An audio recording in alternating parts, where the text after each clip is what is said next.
बारे में बात कर लेते हैं।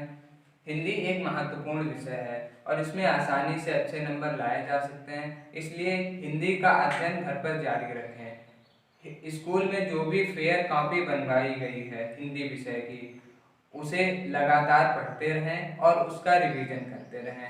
आज हम कुछ महत्वपूर्ण 1 नंबर वाले बहुविकल्पीय प्रश्न देखेंगे। हिंदी में कुछ विधा की बात कर लेते हैं।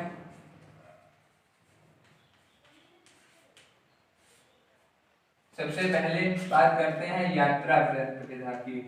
सबसे पहले महान लेखक आ जाते हैं राहुल सांकृत्यायन।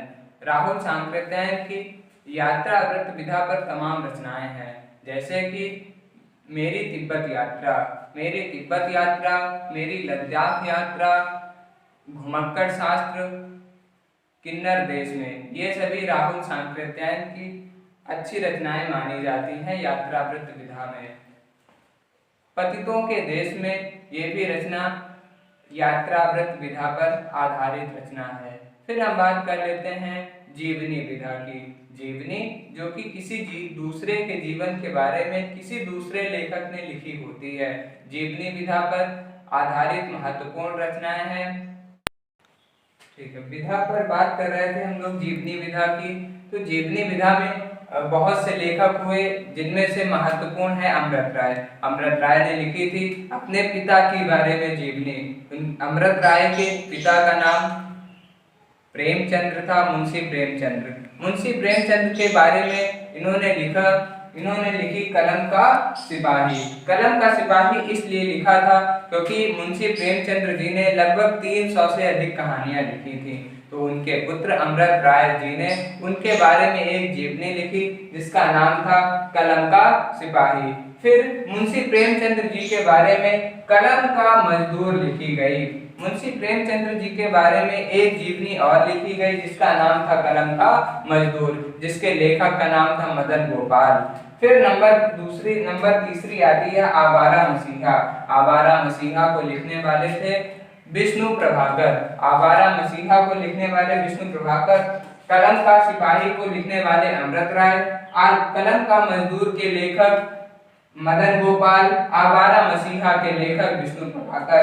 फिर चौथी रचना आ जाती है नए भारत के नए नेता।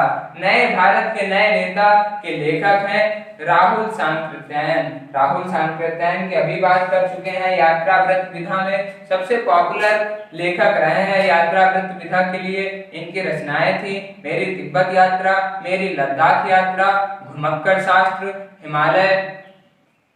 हिमालय परिचय और मेरी लद्दाख यात्रा, मेरी तिब्बत यात्रा, हिमालय परिचय। ये सब रचनाएं राहुल सांकृत्यायन जी की थी। जीवनी विधा पर इन्होंने एक रचना लिखी जिसका नाम था नए भारत के नए। विधाओं के अंतर्गत सबसे पॉपुलर विधा आती है कहानी विधा। कहानी विधा के अंतर्गत तमाम लेखक हुए, उन्होंने बहुत सारी रचनाएं की, जिनमें कुछ महत्वपूर्ण रचनाएं हमने ली हैं जो कि इस प्रकार है। पहली रचना है नमक का दरोगा। नमक का दरोगा और शतरंज के खिलाड़ी, इसके लेखक का नाम है मुंशी प्रेमचंद्र। नमक का दरोगा और शतरंज के खिलाड़ी के लेखक का नाम मुंशी प्रेमचंद्र। अच्छा, एक बहुत जरूरी बात हटके करते हैं, इन सारी रचनाओं को अपनी फेयर कॉपी पर आप सभी छात्र एवं छात्राएं लिखते रहें। जिस प्रकार कक्षाओं में आप लोग नोट किया करते थे मेरी कक्षा को, उसी प्रकार फेयर कॉपी पर अभी भी रोक कर वीडियो को ये सारी रचनाएं और उनके लेखक, एक तरफ रचना एक तरफ लेखक को नोट करते चलें। ठीक, हम लोग आते हैं कहानी विधा पर। कहानी विधा के अंतर्गत पहली रचना है नमक का दरोगा और दूसरी रचना है शतरंज के खिलाड़ी। इन दोनों के लेखक का नाम है मुंशी प्रेमचंद्र। फिर नंबर 2 की रचना थी उसने कहा था के लेखक हैं चंद्रधर शर्मा गुलेरी। आप सभी को कहानी भी सुना चुके हैं। ये एक अमृतसर की कहानी है। अमृतसर की कहानी है उसने कहा था, जिसके लेखक का नाम है चंद्रधर शर्मा गुलेरी। फिर नंबर 3 आ जाती है पुरस्कार, आकाशदीप, और गुंडा।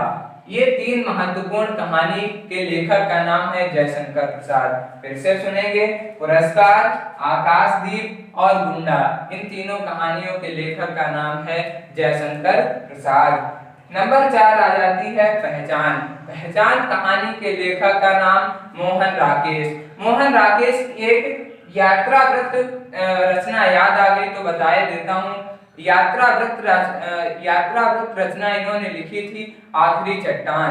आखिरी चट्टान नामक यात्रा वृत्त विधा पर आधारित रचना के लेखक का नाम है मोहन राकेश। मोहन राकेश की एक कहानी रचना है पहचान। तो पहचान कहानी विधा पर आधारित रचना है जिसके लेखक का नाम मोहन राकेश है। नंबर 4 आ जाती है तेरे ये प्रतिरूप। तेरे ये प्रतिरूप कहानी के लेखक का नाम है सच्चिदानंद हीरानंद बादशायन अज्ञेय। सच्चिदानंद हीरानंद बादशायन अज्ञेय के रचनाकार हैं। सच्चिदानंद हीरानंद बादशायन अज्ञेय की रचना है तेरे ये प्रतिरूप। नंबर 1 से फिर से रिवीजन करते हैं। नमक का दरोगा, शतरंज के खिलाड़ी, मुंशी प्रेमचंद। उसने कहा था चंद्रधर शर्मा गुलेरी। पुरस्कार, आकाशदीप, गुंडा, जयशंकर प्रसाद। पहचान, मोहन राकेश। मोहन राकेश की एक यात्रा वृत्त पर आधारित रचना आखिरी चट्टान। आखिरी चट्टान के लेखक है मोहन राकेश। फिर 5वीं रचना है तेरे ये प्रतिरूप। तेरे ये प्रतिरूप के लेखक है सच्चिदानंद हीरानंद बादशायन। अब हम लोग विधाओं की बात कर रहे थे। पहले पढ़ी यात्रा वृत्त विधा, फिर हमने अध्ययन किया कहानी विधा का। फिर अब हम बात कर लेते हैं उपन्यास विधा की। उपन्यास विधा के अंतर्गत कुछ महत्वपूर्ण रचनाएं लिखी हैं, उन्हें आप पहले कॉपी पर नोट कर लें। एक तरफ रचना और एक तरफ रचनाकार। लिखने के पश्चात उनका रिवीजन करेंगे। सबसे पहले आते हैं गुनाहों का देवता। सबसे पहली रचना का नाम है गुनाहों का देवता, जिसके रचनाकार हैं धर्मवीर भारती। सबसे पहली रचना आ जाती है गुनाहों का देवता, जिसके रचनाकार हैं धर्मवीर भारती। फिर रचना आ जाती है चारुचंद्र लेख। फिर रचना आ जाती है चारुचंद्र लेख, जिसके लेखक का नाम है हजारी प्रसाद द्विवेदी। फिर आ जाती है चारुचंद्र लेख, जिसके लेखक का नाम है हजारी प्रसाद द्विवेदी। नंबर 1 गुनाहों का देवता धर्मवीर भारती। नंबर 2 चारुचंद्र लेख, जिसके लेखक का नाम है हजारी प्रसाद द्विवेदी। फिर आ जाती है चित्रलेखा। चित्रलेखा के रचनाकार का नाम है भगवती चरण वर्मा। नंबर 3 पर आ जाती है चित्रलेखा, जिसके लेखक का नाम है भगवती चरण वर्मा। तट की खोज। तट की खोज के लेखक हैं हरिशंकर परसाई। तट की खोज के लेखक हैं हरिशंकर परसाई। नंबर 5 रचना आ जाती है त्याग पत्र। त्याग पत्र रचना के रचनाकार का नाम है जैनेन्द्र कुमार। फिर से एक बार देख लेते हैं गुनाहों का देवता धर्मवीर भारती, चारुचंद्र लेख हजारी प्रसाद द्विवेदी, चित्रलेखा भगवती चरण वर्मा, तट की खोज हरिशंकर परसाई, त्याग पत्र जैनेन्द्र कुमार। हाँ, अब हम लोग विधा में बात कर रहे थे यात्रा वृत्त विधा की, कहानी विधा की, उपन्यास विधा की। फिर एक महत्वपूर्ण विधा है जिसका नाम है आत्मकथा विधा। आत्मकथा विधा के अंतर्गत कुछ महत्वपूर्ण रचनाएं हैं, जैसे मेरी असफलताएं। मेरी असफलताएं बाबू गुलाब राय की रचना है। मेरी असफलताएं बाबू गुलाब राय की रचना है। फिर बात करते हैं नीड़ का निर्माण फिर। नीड़ का निर्माण फिर, क्या भूलूं क्या याद करूं। क्या भूलूं क्या याद करूं, ये दोनों ही रचना हरिवंश राय बच्चन जी की है। क्या भूलूं क्या याद करूं, नीड़ का निर्माण फिर, ये दोनों की रचना हरिवंश राय बच्चन जी की है। फिर बात करते हैं बसेरे से दूर। बसेरे से दूर भी रचना हरिवंश राय बच्चन जी की है। 3 रचनाएं आत्मकथा विधा पर आधारित रचनाएं हैं हरिवंश राय बच्चन जी की, जिसमें आ जाती है नीड़ का निर्माण फिर बसेरे से दूर और क्या भूलूं क्या याद करूं। फिर आती है मेरी आत्मकथा। मेरी आत्मकथा डॉक्टर राजेंद्र प्रसाद की रचना है। मेरी आत्मकथा डॉक्टर राजेंद्र प्रसाद की रचना है। इनकी एक यात्रा व्रत विधा की आधारित रचना है मेरी यूरोप यात्रा। मेरी यूरोप यात्रा के लेखक है डॉक्टर राजेंद्र प्रसाद, जो कि यात्रा व्रत विधा पर आधारित रचना है। मेरी आत्मकथा डॉक्टर राजेंद्र प्रसाद की रचना है, जो कि आजाद भारत के प्रथम राष्ट्रपति थे। नंबर 5 आ जाती है मेरी जीवन यात्रा। अब देखो मेरी जीवन यात्रा आ गई है। यात्रा से जुड़े हुए सबसे अधिक पॉपुलर लेखक का नाम है राहुल सांकृत्यायन। तो मेरी जीवन यात्रा रचना के रचनाकार का नाम है राहुल सांकृत्यायन।